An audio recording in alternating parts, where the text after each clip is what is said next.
Welcome back to Psychology with Dipali, the best destination for great content in psychology. Hello, everyone. Welcome to Freud's Psychoanalytic theory, the structure of personality and the levels of the mind. So, what we will be talking about today is Freud's journey in psychology, the three levels of the mind or consciousness, probing the unconscious, and the structure of personality, which is the id, ego, and the superego, and the features of each. So, to begin with, Sigmund Freud's journey in psychology began with his career in medicine. So, in 1873, he started studying medicine at the University of Vienna. And after he completed his medical degree, he started practically using his knowledge of medicine at the Vienna General Hospital. So, he was practicing as a physician there. Later on, over the years, he came into contact with Joseph Breuer, and Breuer was treating psychological disorders like hysteria by using hypnosis, which Freud also became influenced by. So, therefore, he also started using hypnosis in his treatment methods for his patients. And over the years, based on his experiences with hypnosis, as well as other techniques and methods, he developed his theory, which he called the psychoanalytic theory of personality, as well as his conception of what is the cause of mental illness and therefore what would be the treatment for it. So, in his theory, early in his career, as I just said, he started using hypnosis to treat people. And the treatment he was giving for people was not just for physical problems, but also for psychological problems or mental disorders. And he found that many of the patients which he was treating with hypnosis could be also treated in another way.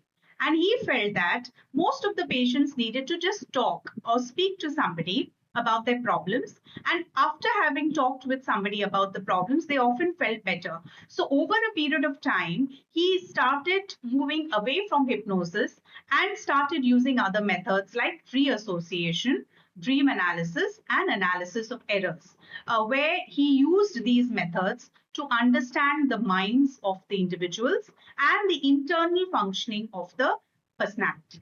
So, in free association, what he basically did was to tell the person to talk about anything which came to his mind, and there was no restriction on what he could think about, what he could describe, or what he could say. And based on the analysis of the themes which came out during this free association method, he used to be able to tell the patients what was going on in their unconscious mind. So he talked about three levels of the mind or three levels of consciousness, and each of these levels have their own roles and functions. So the first level is called the preconscious, which is also called the subconscious. The preconscious consists of anything that could potentially be brought into the conscious mind, but it is not something which happens ordinarily. It will happen maybe with certain efforts, or it may happen when there are certain conditions which will make certain activities or certain material which is there in the subconscious come into the awareness or into the conscious mind. So it includes mental activities where people are not normally aware of it, but they will become aware of it under certain circumstances or if they attend to it closely. So it may be, for example, certain events might occur which may trigger certain thoughts which normally the person doesn't think about, but it is there in his preconscious or subconscious. And because those events have triggered those thoughts, he's able to access those thoughts as well as the emotions associated with those thoughts. The next level is the conscious mind, which is the mind which we are aware of things around us. So, all the thoughts and the feelings and the memories, wishes, and actions of which we are completely aware of is a part of our conscious mind. So, this is the aspect of our mental processing, which we can think about, we can talk about, we can discuss it in a rational manner because we are completely aware of all the elements or all the contents of our conscious mind. Then he talked about the unconscious mind, which is the third level. And this is the level which, according to Freud, was the most important level of the mind or consciousness. Now, the unconscious mind is a reservoir of all kind of instinctive or animal drives that are there within us, which includes feelings, thoughts, urges, and memories that are outside of our conscious awareness, which means we are never aware of these urges, drives, and thoughts. And the unconscious mind therefore includes all kind of mental activity that people are totally unaware of.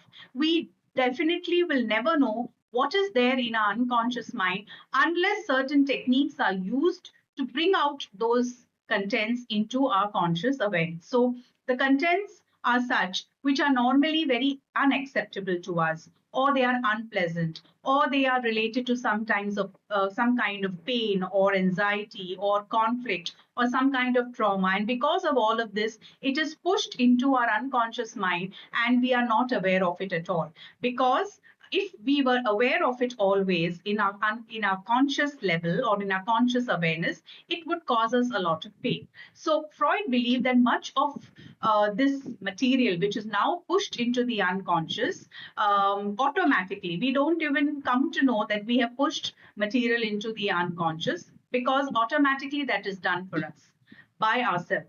And what Freud believed is that all this material which has been pushed into the unconscious was at one point of time a part of the conscious mind.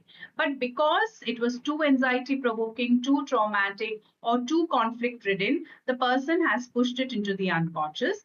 But this process of pushing things into the unconscious is what he called repression, and it is an automatic process and it is an unconscious process. So we never even come to know of what is there in the unconscious and how it has reached there.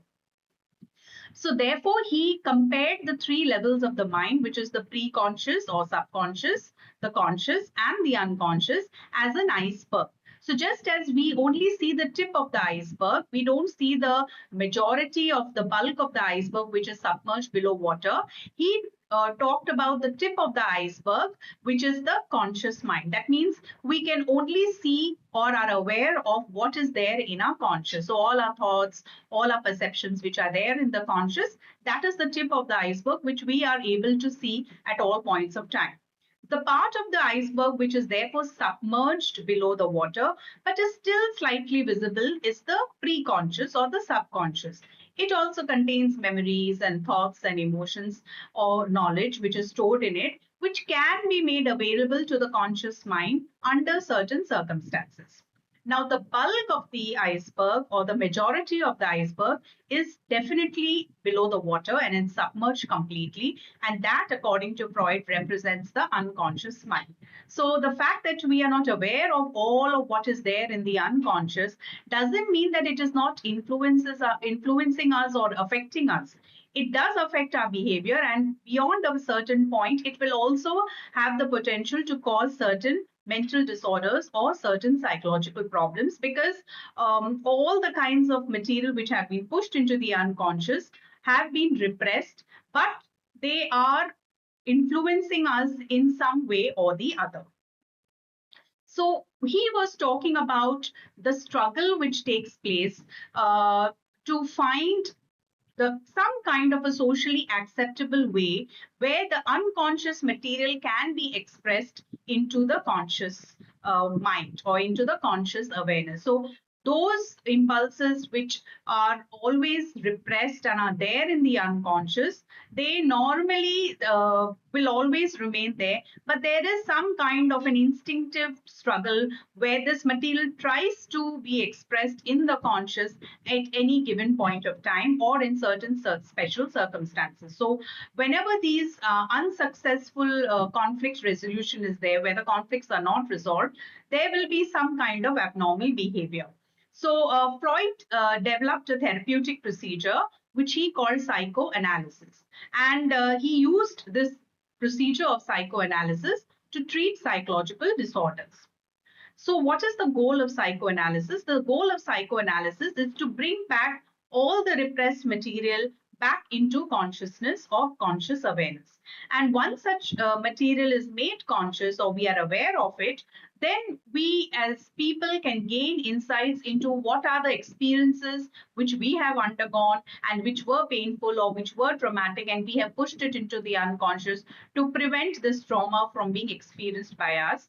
And therefore, we are able to get an insight into what are the conditions which really caused us to repress this material in our unconscious. Once we are able to understand the conflicts, the traumas, the anxiety, and the pain which is there in the unconscious and the reasons behind it, the reason for mental illness is therefore no longer going to exist. And that is the way in which mental illness can be cured. Because according to Freud, all these unconscious materials are what causes mental disorder. So once we are aware of this unconscious material and we are able to come to terms with it, the reason or the root of all mental disorders would be no longer existing. So, how do we know what is there in the unconscious? According to Freud, one way or one method of probing the unconscious or trying to know the contents of the unconscious was through the interpretation of dreams. And there is a very famous statement that is attributed to Freud where he called the dreams as the royal road to the unconscious. Because according to Freud, dreams are the method through which we can give expression to all our unconscious impulses, desires, conflicts, traumas, urges, which we can't do in a conscious state. And we don't do it in a conscious state because, firstly, it is there in our unconscious and we are not aware of it. And secondly, it may be unacceptable to accept all those feelings and emotions and trauma. So, therefore, dreams are the mechanism or the method through which we express all of these repressed impulses in the dreams. And what happens in the dreams is that there is no censorship. We are not able to always control what we dream about. So, according to Freud, what we dream about is mostly an indication of what is there in the unconscious. Another way to understand how the unconscious operates and what is there in the unconscious is what Freud called the slip of the tongue, which means the errors we make when we speak. Now, many times we do say certain things mistakenly. Instead of saying something, we say something else. And this is called a slip of the tongue. And Freud called it the Freudian slip. Now, he believed that while the unconscious mind is largely inaccessible, the contents of the unconscious mind can sometimes just bubble up suddenly or come up suddenly or just intrude into our conscious awareness. And one way in which they can do this is through the slip of the tongue or the Freudian slip. Now, of course, dreams were the main mechanism which he used to interpret and analyze the contents of the unconscious of the patients, but he also used the Freudian slips or the errors which were made while speaking, and that was also used to analyze what was there in the unconscious mind of the patient. So these misstatements or Freudian slips, according to Freud, are believed to reveal all kinds of underlying unconscious thoughts or feelings. And the slip of tongue basically is a sudden intrusion of the unconscious mind or what is there in the unconscious into the conscious mind. This is happening because of the unresolved or the repressed feelings or the trauma or the guilt. So when suddenly we say certain things which are showing that there is a slip of tongue, it, according to Freud, it is basically an indication of what is there in the unconscious. So an example of this would be a person who maybe had a girlfriend earlier and has a new girlfriend now. He would maybe mistakenly refer to his current girlfriend by his ex-girlfriend's name.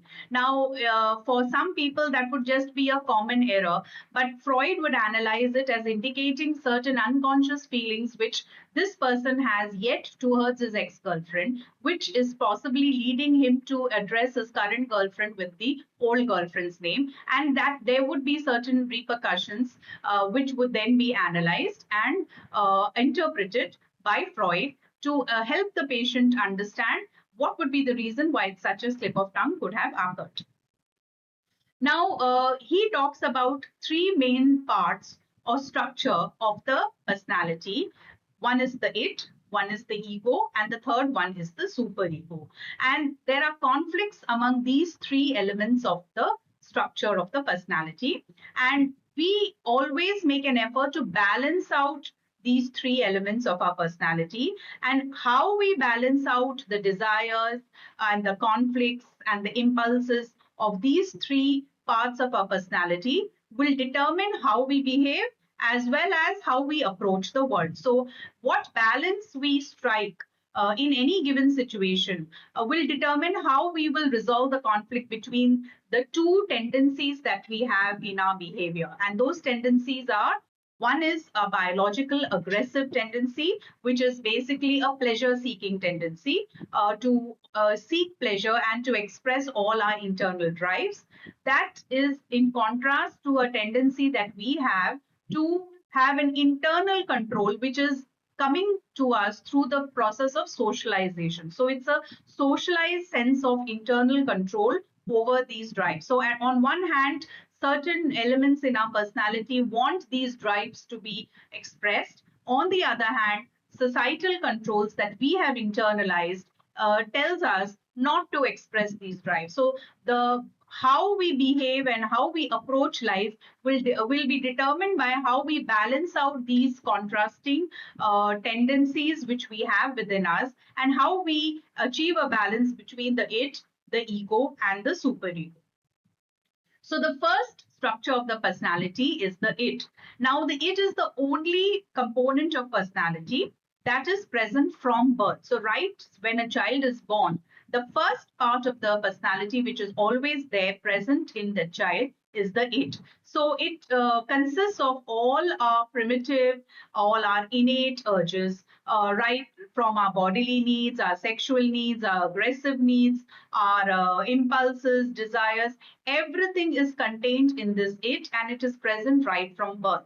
And one more important feature of the it is that it operates entirely in the unconscious part of our personality, which means it is totally outside of our conscious awareness. So it is the primary component of our personality, but it is such a component which is totally operating in the unconscious part of our personality.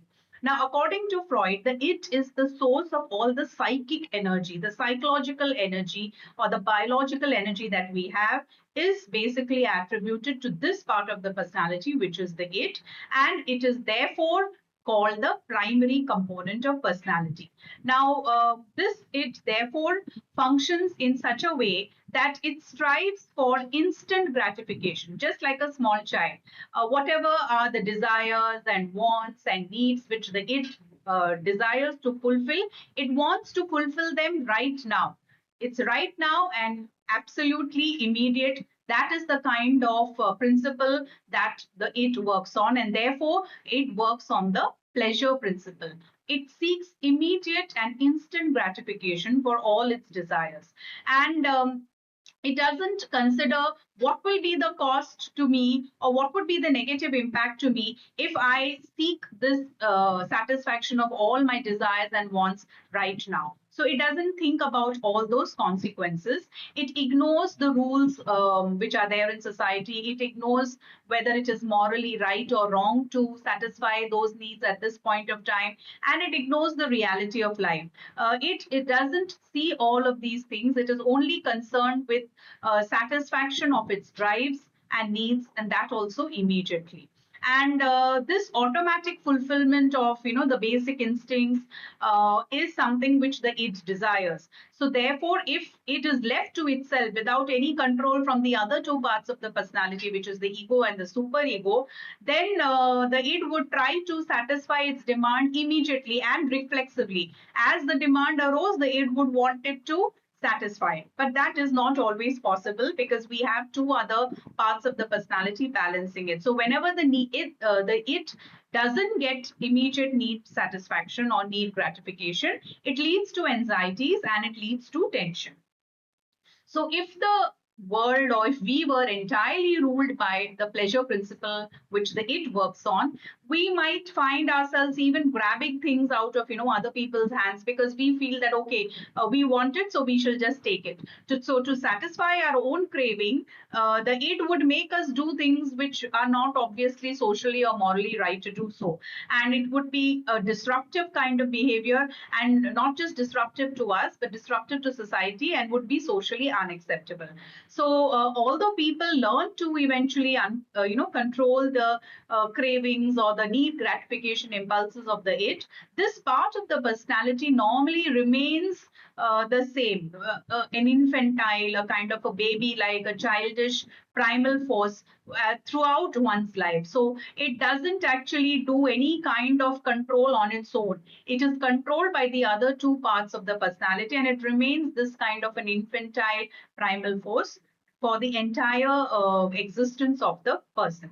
Now, the ego and the superego, the other two parts of the personality, when they come into their own existence, and they are the ones who are going to control all the instincts of the it, and they will make the person act in ways that are not just realistically possible, but also socially acceptable as well as morally acceptable. So, the next part of the personality which develops after the it is the ego. Now, the ego is a balancer.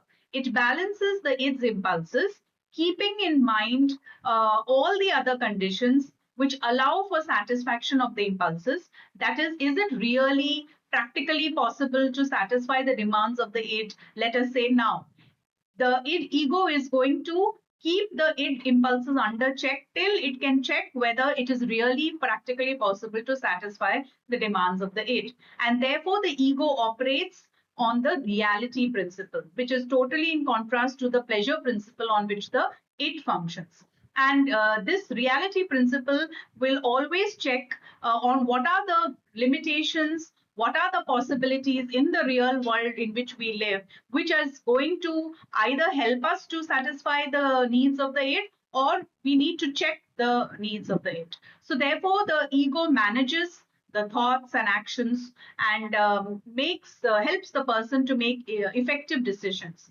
And this is the executive functioning of the ego, which makes it possible for it to balance out the demands of the it in keeping with the reality. So, ego will postpone the immediate gratification of the needs, and it might keep the such needs under control so that certain long-term goals can be met. So, ego will redirect the impulses into socially acceptable behaviors rather than just gratifying the need as and when the id wants. It will help the id to either postpone or to gratify the need along with the social rules in mind, so that it is a socially acceptable behavior. So the ego takes into account external conditions. It directs behavior so that it will maximize the pleasure, but in a socially appropriate way, where it takes into account the consequences of the actions. If this is done, what will be the consequence? So it will try to balance out the consequences where pain should be minimized, because otherwise the id might end up doing things which will actually cause a negative consequence and maybe some pain to the individual. So the ego is partly conscious. It is not completely conscious, it is not completely unconscious. So part of the ego functions in the unconscious realm of the personality, and part of the ego functions in the conscious part of the personality. And it always is eternally in a struggle with the it, where the it is trying to express its impulses, and the ego is trying to either check the impulses of the id or to postpone the gratification of the id, keeping in mind the reality or the conditions in mind. So, therefore, this struggle between the id and the ego is something which we are not aware of, because it is outside of the conscious awareness, and it is something which is happening in the unconscious realm of the personality. So, an example of the ego controlling the id would be, let us say, a boy. He wants an ice cream cone, and he's seeing maybe some other children or some other people having an ice cream, and he also wants it. So, the id of the person tells the boy tells him that I must have this ice cream right now. Now, he may actually, based on the its demand, just go and even grab the ice cream cone from somebody if the id really had his way. But the ego tells him that if he grabs the cone without somebody's permission or without asking, he might be punished. So there will be pain. So to if you want to minimize the pain, it will work on the reality principle, and the boy would then realize that the best way to achieve the gratification of my need, or to achieve this ice cream which I really want, is to ask for permission to eat this food, either from the other person, or if my parents are available nearby, then I can ask my parents whether I can have the ice cream. So while the it is demanding, it is unrealistic, and it just works according to the pleasure principle, the ego is quite patient. It is reasonable, and it works with the reality principle, where it will try to fulfill the demands of the need of the it, but in keeping with the reality in mind. Then the third part of the personality is the superego, which develops, and that is closely correlated with what we call the conscience, or a sense of morality, that is a sense of right and wrong. So the superego is acquired from our parents. So all the teachings or the socialization that we receive from childhood, that leads to the development of the superego, and so the experiences that we have lead to the development of the superego, which represents how we have internalized the moral teachings or the moral norms or the social norms of society.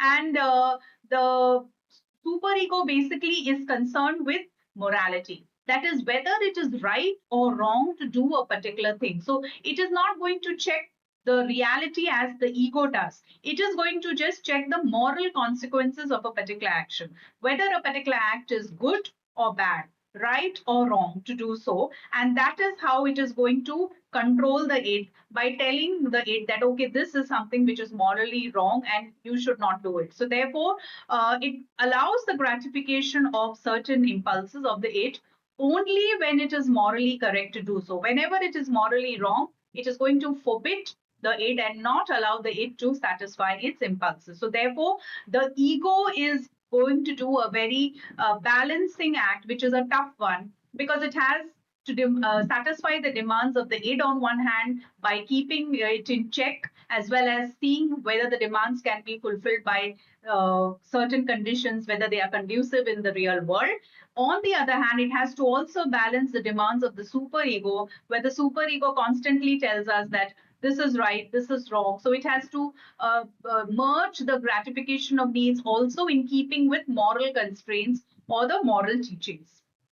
So, therefore, what we've learned today is Freud's journey in psychology, the three levels of the mind or the consciousness, that is, preconscious, conscious, and unconscious, probing the unconscious through dream analysis as well as the Freudian slip, and the structure of personality, which is the id, ego, and the superego. So do share, like, and subscribe to my channel Psychology with Dipali, and do let me know which kind of videos you would like me to bring to you in the future. So it's all from me now, from my end. See you very soon.